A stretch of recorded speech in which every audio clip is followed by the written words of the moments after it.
Torre.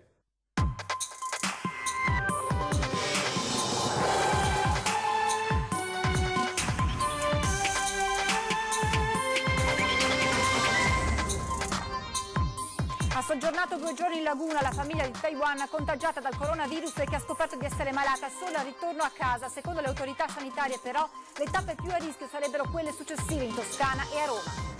Paura a Legnago, malviventi assaltano un bancomat ma vengono intercettati dai carabinieri. I banditi sparano contro l'auto dei militari per assicurarsi la fuga. Giorno del ricordo, in tutto il Veneto le cerimonie per non dimenticare l'orrore delle foibe e il dramma degli esuli, troppo a lungo rimasto sotto silenzio. Ogni giorno, ogni momento rivedo la casa che ho dovuto lasciare con la mia famiglia. Cos'è? L'esule triano Pietro De Cleva ha raccontato la sua odissea a 20:10. Lo scorso anno insultò su Facebook le popolazioni colpite dalla tempesta Vaia, venendo denunciata. Ora la stessa cittadina lombarda posta l'immagine di un proiettile come minaccia al PM che si sta occupando del caso. Colline del Prosecco Unesco si riaccende il dibattito sull'uso del glifosate, erbicida messo al bando negli ultimi anni ma riabilitato dall'Agenzia Americana per l'Ambiente, ma per il governatore Zaia non si può tornare indietro. Nel pomeriggio i funerali di Giuseppe Darelli, imprenditore trevigiano famoso in tutto il mondo per essere l'inventore dei bibanesi, aveva 76 anni. Telespettatori di Antenna 3, buongiorno e ben ritrovati con la prima edizione dei nostri telegiornali. In primo piano dunque gli ultimi aggiornamenti per quanto riguarda il coronavirus, perché da quanto si apprende la famiglia di Taiwan, 4 persone colpite dal coronavirus che si sono accorte di essere state contagiate solo in rientro in patria dopo aver soggiornato per un lungo periodo in Italia percorrendo varie tappe, avrebbe proprio soggiornato anche per 2 giorni a Venezia. Allora ci aggiorna su questa vicenda in diretta il nostro Filippo Fois. Buongiorno Filippo. Sì, buongiorno da Venezia, dove la vigilanza è alta, ma la situazione al momento non desta preoccupazioni per il passaggio di una famiglia di Taiwan contagiata dal coronavirus. La famiglia, secondo quanto ci ha comunicato l'ULSS, è passata per Venezia, ha soggiornato a Venezia, ma tutti i controlli hanno dato esito negativo.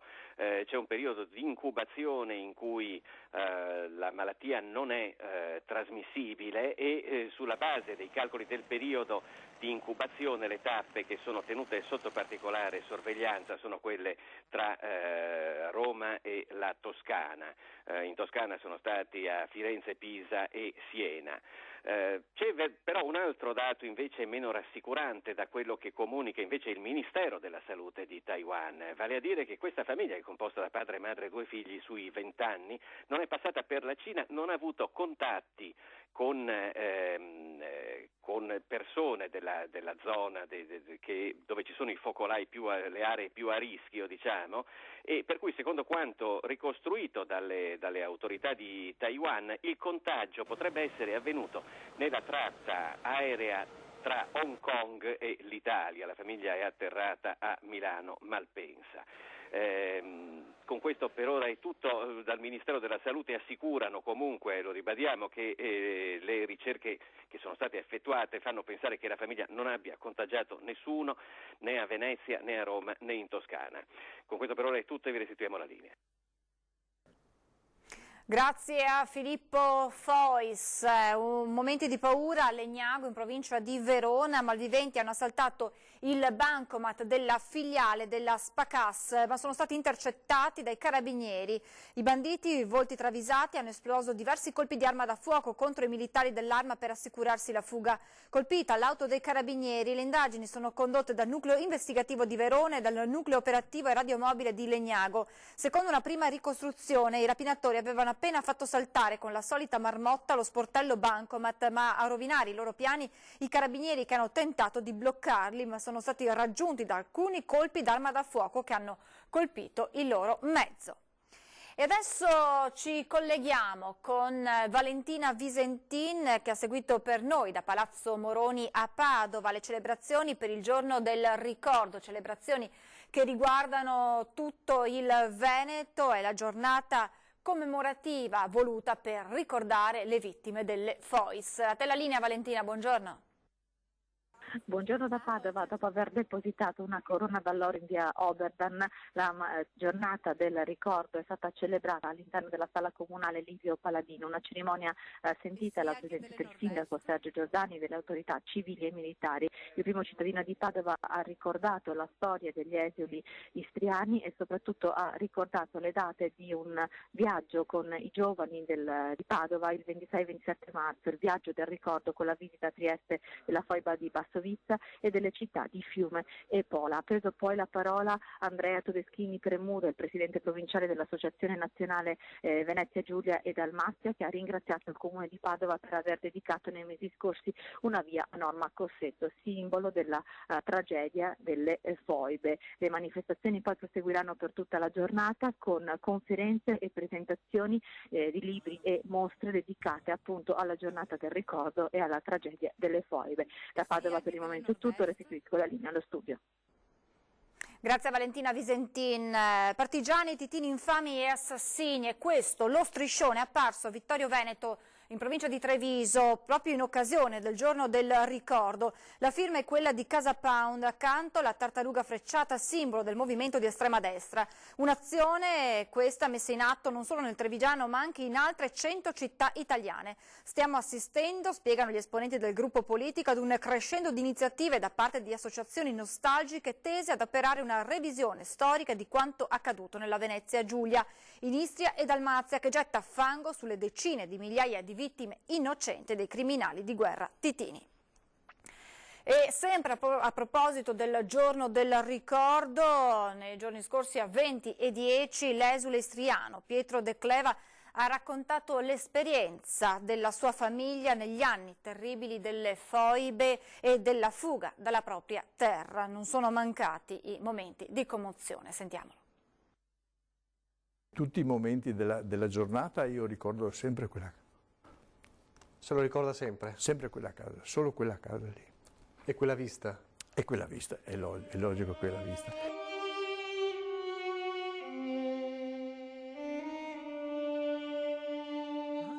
Il nodo in gola, gli occhi che si fanno lucidi. Nonostante sia il cittadino di Mogliano Veneto da decenni, quella vista sul mare dalla sua Visignano d'Istria è sempre stampata nella mente, fotografia del cuore. Aveva 8 anni Pietro De Cleva quando tutto iniziò, ed ora che le primavere sono 85, ricordare può far male, ma è necessario. Ricordare l'addio alla propria terra. Pensate che adesso, a mezzanotte, stop, carica un po' di roba e via. Dove? Non si sa dove. Pensate a vostra mamma con 3 figli, perché ne aveva 3, in giro dalla mattina alla sera, da benestanti a 0 e poi riprendere il diagramma di risalita. Accadeva nel 1949, ma prima c'erano stati gli anni terribili dopo l'8 settembre del 43 e alla fine della guerra, quando gli uomini di Tito avevano avviato i loro rastrellamenti anche a Visignano. Il papà di Pietro, tolto la famiglia, e bloccato per giorni assieme ad altri uomini in un edificio diventato una sorta di zona di confinamento, con il figlio che gli portava da mangiare di soppiatto. Con la borsa, o con la sporta, come vuole chiamare, facevo i 2 chilometri, avevo 8 anni e portavo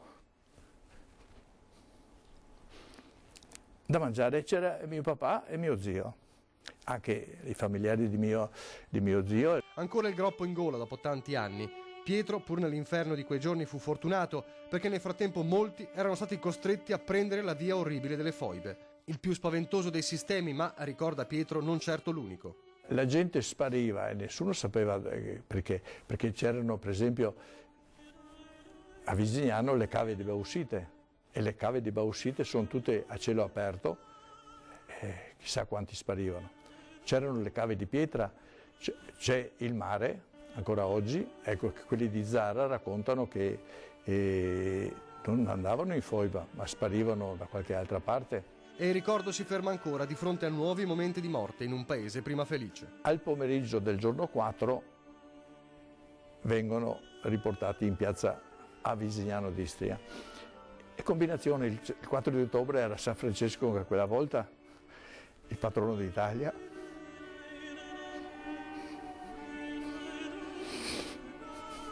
Poi l'addio alla sua terra, la rinascita di una famiglia trovatasi senza nulla e capace di costruire un futuro.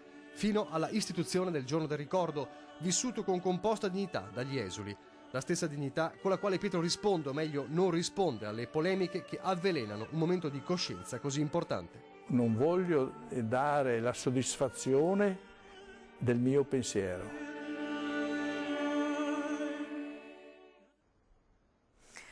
Voltiamo pagina, lo ricorderete, dopo la tempesta Vaia, una donna residente in Lombardia aveva postato su Facebook degli insulti nei confronti dei cittadini colpiti dalla devastazione. Siete semplicemente indegni ed indecenti, popolazione di lazzaroni e assistenzialisti, aveva scritto. Parole che avevano suscitato l'indignazione, spingendo il sindaco di Roccapietore e la Regione Veneto a chiedere un risarcimento per i danni d'immagine e a presentare una denuncia per diffamazione a mezzo stampa. Ebbene, ora la stessa cittadina ha pubblicato un nuovo post che vedete nelle immagini, che ha nel mirino il pubblico ministero bellunese che si sta occupando della vicenda. Sulla sua pagina Facebook ha pubblicato la foto di una bomba scrivendo: caro PM di Belluno, se non ti dai una regolata alla svelta lo sai dove te lo ficco sto proiettile. L'autrice in queste ore ha rimosso il post, ma la vicenda sembra destinata a non chiudersi qui. Sulle colline del Prosecco, ora patrimonio UNESCO, si accende il dibattito sull'uso del glifosate, l'erbicida messo al bando negli ultimi anni, ma adesso riabilitato dall'Agenzia Americana per l'Ambiente. Ma per il governatore Zaia non si deve tornare indietro. Il glifosate è la madre di tutte le battaglie, non è l'unico, ed è bene che questo sia accantonato e si deve passare ai successivi. Tornare indietro decisamente no. In tutti i vigneti del mondo lo utilizzano bene, noi non lo dobbiamo utilizzare. Vuole stroncare sul nascere qualsiasi tentativo di riabilitazione il governatore del Veneto Luca Zaia. Il glifosate deve rimanere nella blacklist dei nemici del Prosecco, e pazienza se la prestigiosa Agenzia per la protezione dell'ambiente degli Stati Uniti abbia escluso qualsiasi pericolo per l'agricoltura e la salute umana. C'è poi il fattore UNESCO. Quello che si fa nelle colline del Prosecco di Conegliano e Valdobbiadene, nei 9.000 ettari, peraltro patrimonio dell'umanità, diventa ovviamente cassa di risonanza a livello internazionale. Sulla riabilitazione del glifosate nelle scorse ore aveva espresso soddisfazione mezzo stampa il presidente di Confagricoltura Veneto Ludovico Giustiniani, parlando di scienza e non di pregiudizio, una presa di posizione pesante anche perché lo stesso Giustiniani da poche settimane è espressione del consorzio della DOCG all'interno del consiglio direttivo dell'ente di gestione delle colline UNESCO. A prendere le distanze da Giustiniani è Innocente Nardi, che del consorzio di tutela DOCG è presidente. Nardi ricorda come dal 1 gennaio 2019 l'uso del glifosate sia vietato dai regolamenti di polizia rurale dei comuni della DOCG e che per i trasgressori ci sono sanzioni amministrative. Noi siamo convinti che passi indietro non si possono fare. L'eliminazione del glifosate lo abbiamo fatto noi per primi. Domani alla Commissione Ambiente della Camera prevista l'audizione della commissaria straordinaria per il Mose Elisabetta Spitz. Intanto all'Ateneo Veneto si è fatto il punto sull'avanzamento dei lavori. Nel mese di giugno, come abbiamo sentito dalle parole del commissario Spitz, l'opera in parte sarà già consegnata. La consegna finale arriverà a dicembre 2021. Ospiti all'Ateneo Veneto di un convegno trasmesso anche in diretta in 16 sedi dell'Ordine degli Ingegneri, il commissario per il Mose Elisabetta Spitz e il sottosegretario alle infrastrutture Salvatore Margiotta si dichiarano fiduciosi per l'opera che dovrà mettere Venezia al riparo dall'acqua alta. Il conto alla rovescia è iniziato. Il 94% dell'opera è assolutamente pronta, l'opera è finanziata per il 100%, non ci sono rischi di mancato finanziamento, mancano quelle parti impiantistiche che se fossero state realizzate nei tempi preventivati avrebbero potuto consentire la messa in funzione delle paratoie già il 12 novembre 2019, evitando i danni che ci sono stati. Il Mose è costato finora oltre 5 miliardi e mezzo di euro e costerà ulteriormente per la sua manutenzione. Si tratta di un'opera complessa e senza precedenti. Nessuno ha mai realizzato prima delle chiusure di braccia di mare o di laguna con installazioni sommerse come si è fatto a Venezia. In questo caso non sapevamo chi l'ha progettata, quali potevano essere le difficoltà e le problematiche, perché le variabili sono infinite, perché siamo in una situazione delicata dove gli aspetti meteorologici, gli aspetti ambientali sono molto complessi. Detta così sembra un salto nel buio, però per un'opera che comunque ha impegnato economicamente anche le casse dello Stato in maniera importante. Assolutamente, ma questo è un altro problema. Le scelte difficili costano. Dubbi sulla funzionalità del Mose comunque ne rimangono, ad esempio il fatto che con l'innalzamento medio del mare il numero delle chiusure e la loro durata potrebbe diventare esorbitante, con conseguenze anche sull'ecosistema lagunare. Il Mose da solo non sarà in grado di garantire tutti gli obiettivi, bisognerà che fin da subito si pensi di affiancarlo con opere adeguate per poter ridurre la frequenza delle operazioni da effettuare su queste barriere e limitarla per quanto possibile soltanto agli eventi eccezionali, sopra il 1,40 m, sopra il 1,50 m. Adesso è il momento di fermarci per qualche istante di pubblicità. Restate con noi, a tra poco.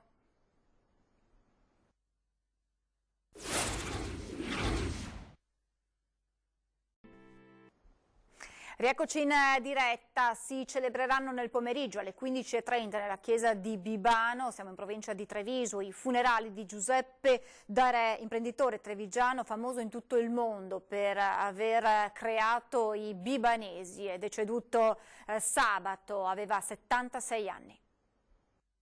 Una grande foto di Giuseppe Darè, la data di nascita e quella della sua morte avvenuta sabato, poi 2 semplici parole, ciao papà, che racchiudono l'amore e il dolore dei figli Nicola, Francesca e Armando, che hanno voluto salutare così, in modo semplice, sulla pagina Facebook il padre che non c'è più.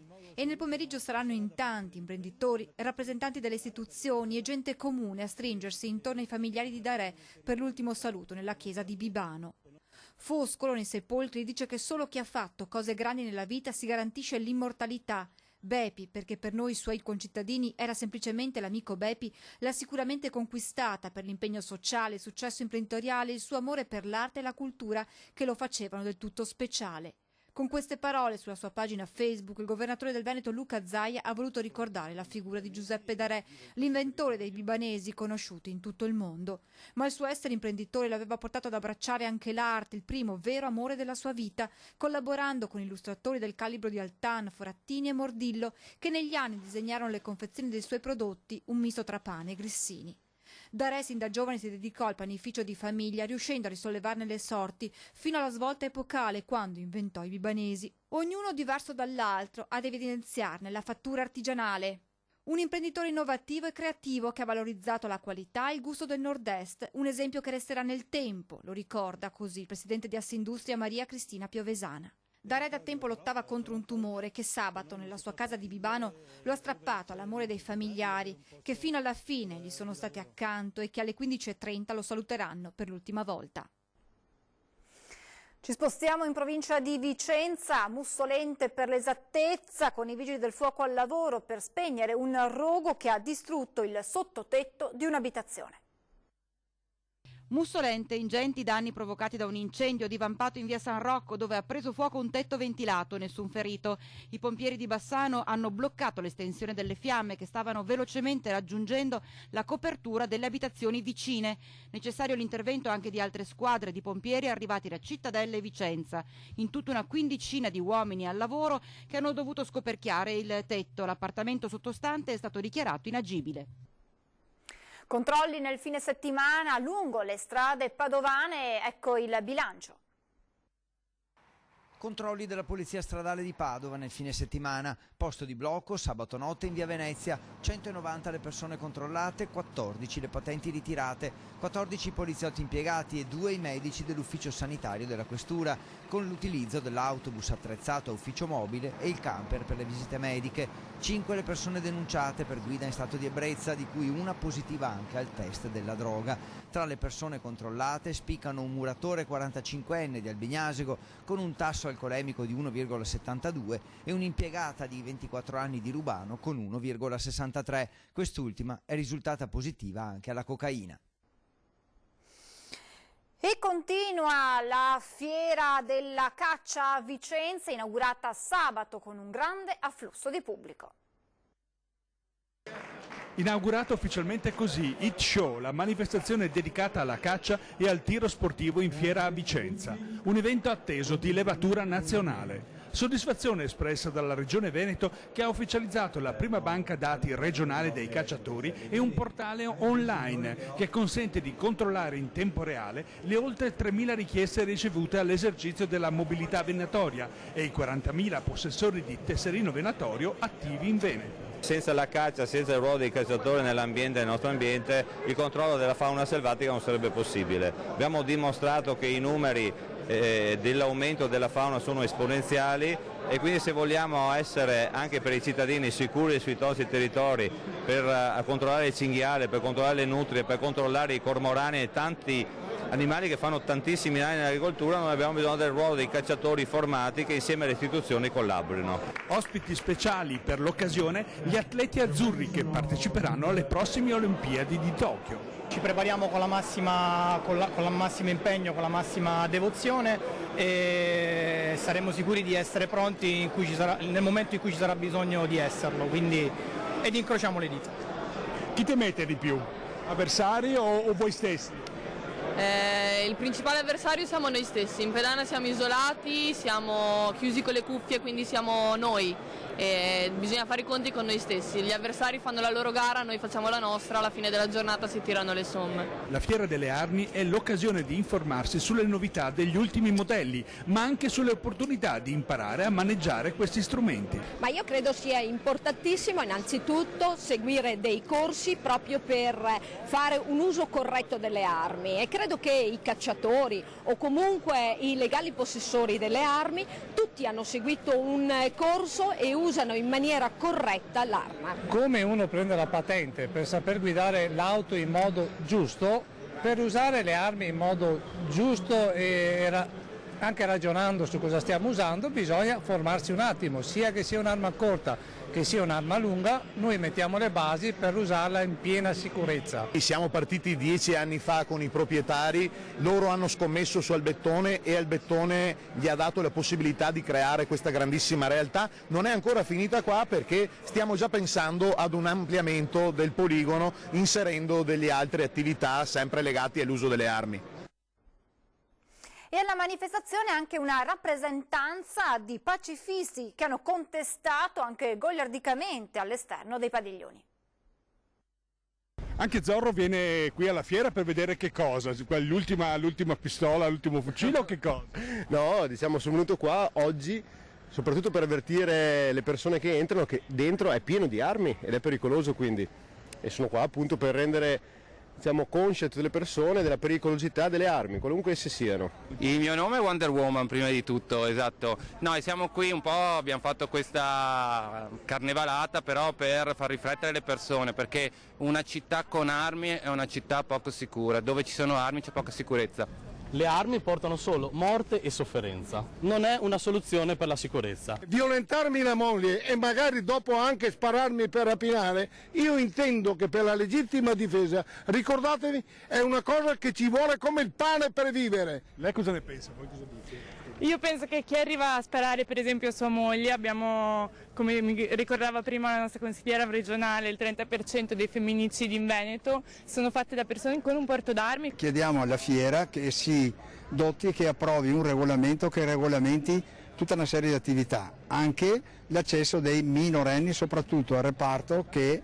detengono e propongono le armi leggere. Se vedono i genitori che usano le armi in modo corretto e tipo io pratico la caccia e rispetto alla caccia e faccio vedere ai bambini il giusto senso della caccia nel rispetto della natura e anche degli animali, con l'amore che ho io verso i cani e che sto trasmettendo a loro, secondo me i bambini crescono bene, anche con un giusto rispetto per l'ambiente. Sono pienamente concorde con lui, quindi sì, anche a me piace la caccia, mi piace stare all'aperto, sono felice che loro crescano appunto all'aperto e non in ambienti chiusi, va bene così. Cominciamo subito ad educarli anche perché tutto il mondo della caccia e anche delle armi ad uso venatorio non è assolutamente sbagliato, anzi con la cultura ognuno riesce a capire e sicuramente i figli che hanno una vita davanti. E cosa ne pensi? Sono d'accordissimo e tra l'altro la caccia è un mondo pieno di etica ed è giustissimo conoscerlo per tempo. Prima di salutarci, alcuni appuntamenti con la nostra programmazione, a partire subito dopo di noi con una nuova puntata di Ore 13, si parlerà di migrazione insieme a Giuseppe Traniello Gradassi, segretario del Partito Democratico di Rovigo, a Cristiano Salata, direttore del Dipartimento Medicina Molecolare dell'Università di Padova, e a Vito Comencini, deputato della Lega. Poi questa sera torna puntuale 20:10 e a seguire, come ogni lunedì in prima serata a partire dalle 21:15, Ring. In studio Flavio Tosi e poi Andrea Zanoni del PD, Giorgio De Zen di Veneto Che Vogliamo e ancora Erika Baldin del Movimento 5 Stelle, e poi un collegamento con la festa della Lega a Padova. È davvero tutto per questa edizione, grazie per averci seguito, adesso previsioni del tempo, arrivederci.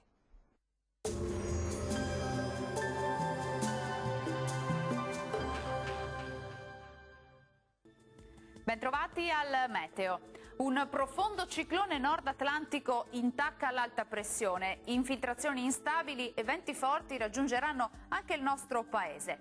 Vediamo la situazione nel dettaglio. Sul Veneto al mattino cielo molto nuvoloso con qualche occasionale pioggia sul Bellunese e localmente anche sul Trevigiano. Via via sarà poi più stabile dal pomeriggio con ampio soleggiamento un po' ovunque. Temperature minime tra 4 e 6 gradi, valori massimi invece fino a 13 gradi circa. Ci spostiamo ora sul Friuli Venezia Giulia, spiccata instabilità sulla nostra regione con qualche precipitazione a carattere sparso, tuttavia alternata a pause maggiormente soleggiate. Temperature minime tra -1 e 7 gradi, massime invece fino a 14 gradi. E andiamo infine a vedere che tempo farà sul Trentino Alto Adige. Qui invece sarà una splendida giornata soleggiata su tutti i settori con cielo al massimo poco nuvoloso. Temperature minime fino a 2 gradi, massime invece tra 13 e addirittura 15 gradi. Dal meteo per ora è tutto, buon proseguimento in compagnia di Antenna 3. Arrivederci.